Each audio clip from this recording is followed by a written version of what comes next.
For it, President Obama going prime time to the American people on the future in Afghanistan.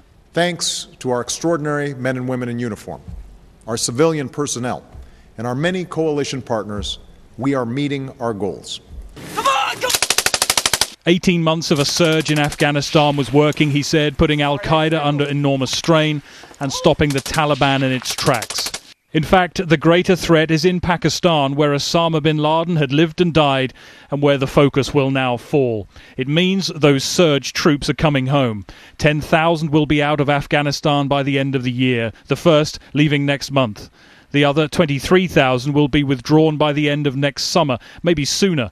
It'll leave 67,000 American troops on the ground for a job that still needs to be done. Of course, huge challenges remain. This is the beginning, but not the end of our effort to wind down this war. We'll have to do the hard work of keeping the gains that we've made while we draw down our forces and transition responsibility for security to the Afghan government. The goal that we seek is achievable and can be expressed simply. No safe haven from which al-Qaeda or its affiliates can launch attacks against our homeland or our allies. He knows the American public is becoming tired of a conflict costing $2 billion a week.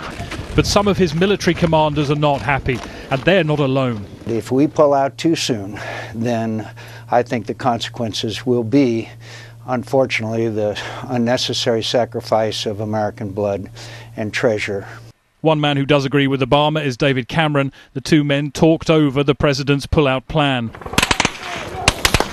Still, the target is for all combat troops, British and American, to be out of Afghanistan by the end of 2014. May God bless our troops. It's a conflict that's brought heavy losses, and the message from the public has become very clear. Now is the time to look for the exit. Greg Milam, Sky News, Washington. Well, Greg joins me live from Washington now. And Greg, that speech was, well, waited for. It's been hinted at a couple of months ago.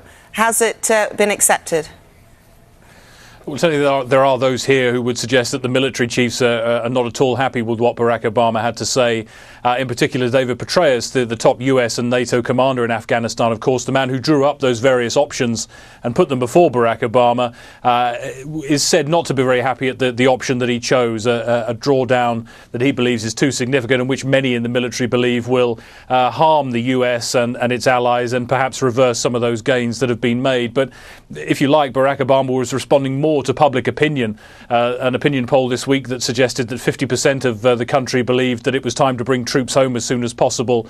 The cost financially, the cost in lives and injuries of troops is too much for many people, and I think we saw that from what the president had to say. And that shift in focus to Pakistan is interesting. For some time it's been clear that the threat to the US isn't coming from al-Qaeda in Afghanistan, the threat is coming from Pakistan, and that shift will be significant, but it's clear they don't believe they need the numbers they've had in the region to conduct that sort of operation.